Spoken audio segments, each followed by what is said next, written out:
Hey friends, welcome to our YouTube channel code is easy. और LeetCode series की आज की problem है टू सम।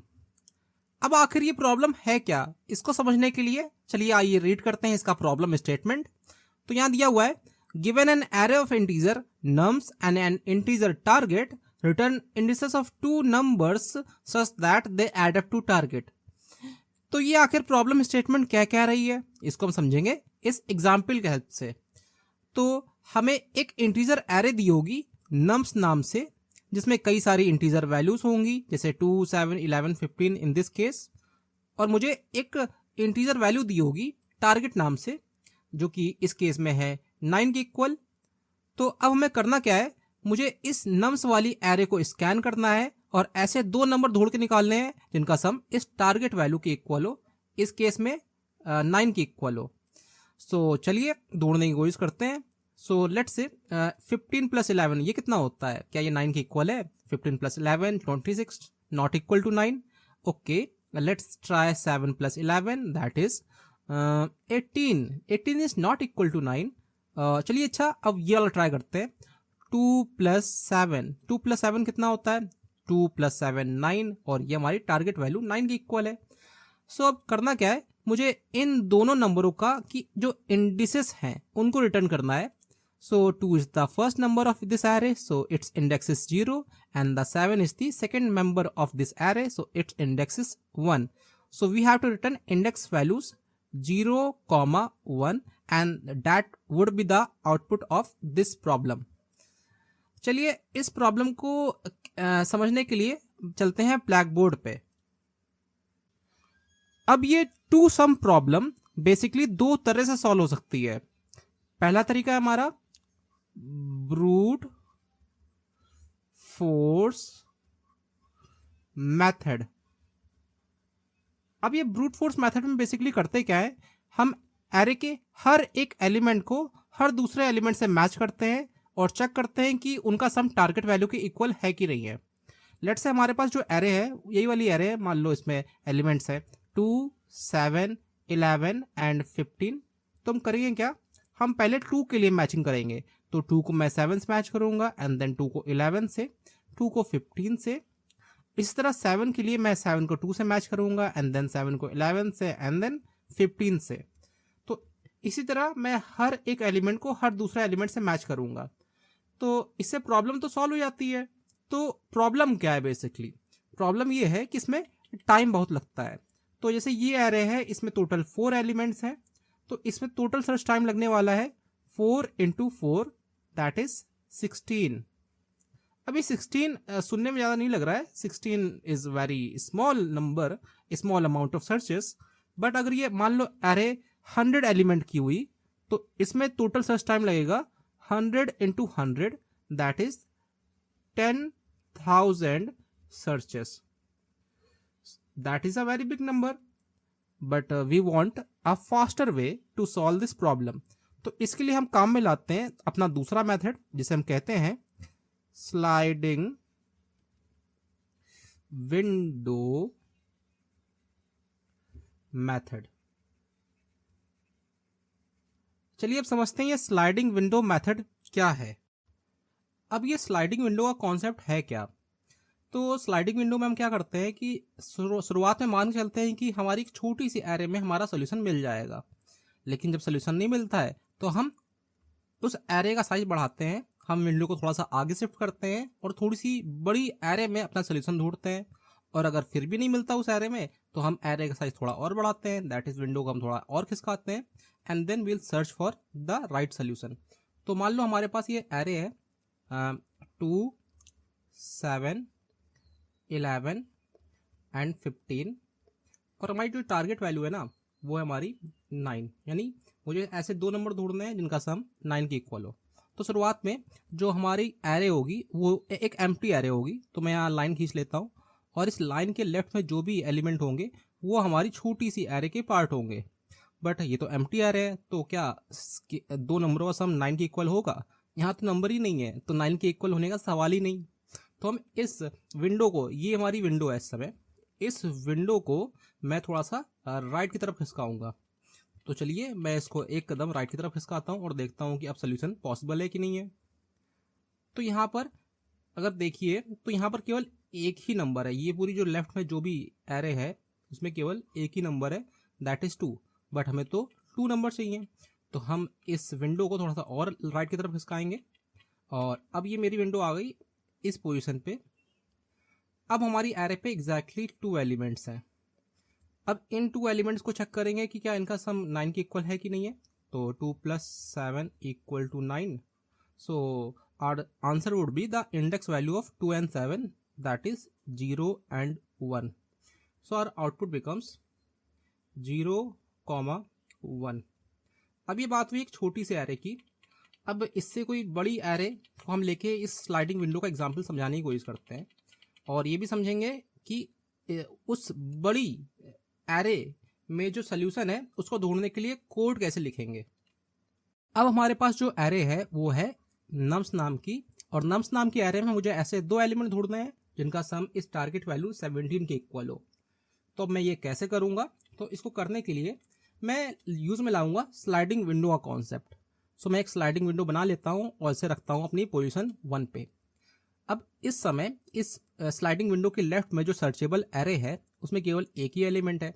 अभी एक एलिमेंट तो अपना सोल्यूशन नहीं हो सकता ना, एंड तो मैं क्या करूंगा, इस 12 को मैं कहीं स्टोर कर लूंगा, कहीं रिमेंबर कर लूंगा, ताकि आगे अगर कोई ऐसा एलिमेंट मिले जो 12 से एड अप होके 17 दे तो मैं 12 और उस नंबर की इंडेक्स वैल्यू को ऐसा आउटपुट रिटर्न कर पाऊँ। सो बाद में 12 बहुत काम आने वाला है, हो सकता है ये 12 किसी नंबर से मैच होके 17 दे दे, तो मैं 12 को कहीं स्टोर कर लेता हूँ। तो 12 को स्टोर करने के लिए मैं एक हैश मैप बनाऊंगा जिसका नाम रखूंगा मैं previous map, that is prev map, और इस 12 वैल्यू को की वैल्यू पेयर में स्टोर कर लूंगा, जहां पर 12 हमारी होगी की वैल्यू और इसकी जो वैल्यू पेयर वैल्यू होगी वो होगी इसकी इंडेक्स वैल्यू। अब 12 हमारी फर्स्ट पोजीशन पे है, दैट इज 0th इंडेक्स पे है, तो मैं इसकी वैल्यू 0 स्टोर कर लेता हूँ और अपनी स्लाइडिंग विंडो को एक कदम आगे बढ़ा लेता हूँ। अब मेरी स्लाइडिंग विंडो आ गई 15 पे। अब 15 पे ऐसा क्या ऐड कर दूं कि 17 आ जाए। तो मैं कहूँगा कि ये देखते हैं 15 में ऐसा क्या ऐड कर दूं कि 17 आ जाए। तो उसके लिए मैं 17 और 15 में डिफरेंस निकालूंगा और देखूंगा कि जो वैल्यू आती है वो हमारी प्रीवियस मैप में है कि नहीं है। तो डिफरेंस आया 15 और 17 का 2, और वो हमारी प्रीवियस मैप में नहीं है। तो इसलिए मैं क्या करूँगा, मैं आगे बढ़ जाऊँगा और अगला नंबर ट्राई करूँगा। लेकिन आगे बढ़ने से पहले इस 15 नंबर को भी मुझे कहीं स्टोर करना है, ताकि आगे चल के मुझे ऐसा कोई नंबर ना मिल जाए जो 15 से एड अप होके 17 दे दे, that is our target value. So मैं क्या करूंगा, 15 को मैंने हैश मैप पे स्टोर कर लिया और इस स्लाइडिंग विंडो को एक कदम और आगे खिसकाया और 13 के लिए चेक किया कि डिफरेंस वैल्यू क्या होगी। So difference value is 17 minus 13, that is 4, और 4 अगेन हमारी प्रीवियस मैप में कहीं पर भी नहीं है। तो अब 13 को भी मैं इस हैश मैप में स्टोर करता हूं और आगे बढ़ जाता हूं। सो 13 की जो इंडेक्स वैल्यू है वो है 2।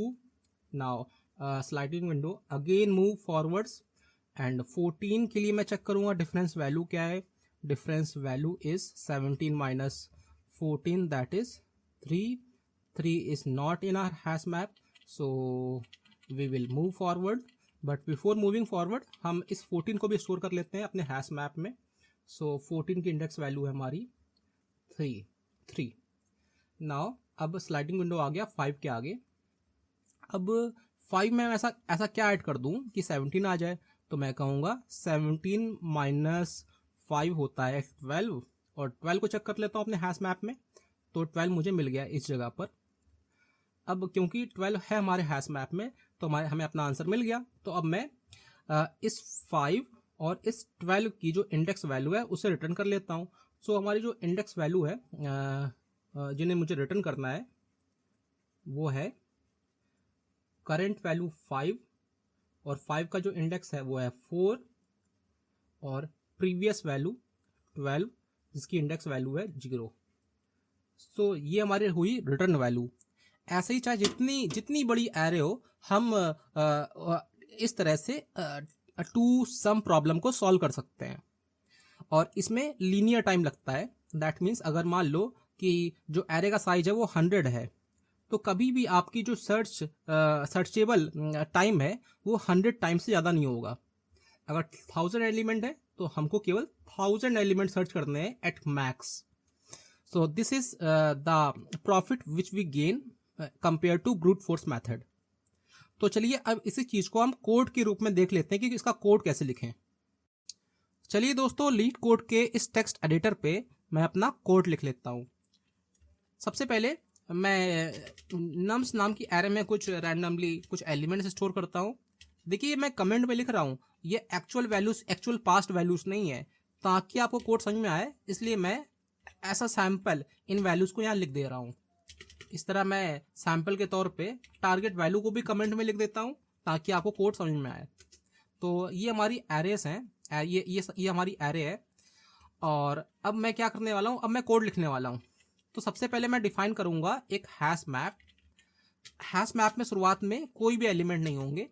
अब मैं क्या करने वाला हूँ, जैसे जैसे मैं अपनी नम्स नाम की एरे को स्कैन करूँगा और स्लाइडिंग विंडो को आगे बढ़ाऊंगा, वैसे वैसे मैं उन सारी स्कैन वैल्यूज को प्रीवियस मैप में भी स्टोर करता जाऊंगा, ताकि आगे चल के मान लो कोई ऐसा नंबर मिले जिसको प्रीवियस मैप में स्टोर्ड वैल्यूज से के साथ एडिशन करने पे टारगेट वैल्यू मिल जाए, तो मैं उन दोनों वैल्यूज की इंडेक्स वैल्यू को रिटर्न कर दूंगा। सो मैं ये हैश मैप में स्टोर क्या करूंगा, मैं हैश मैप में की वैल्यू पेयर स्टोर करूंगा और की के तौर पे इस नम्स नाम की एरे के एलिमेंट्स की वैल्यू स्टोर करूंगा और वैल्यू के तौर पे इनकी इंडेक्स वैल्यू स्टोर करूंगा। अब चलिए, अब मैं अपना स्लाइडिंग विंडो स्टार्ट कर देता हूं इस फॉर लूप से।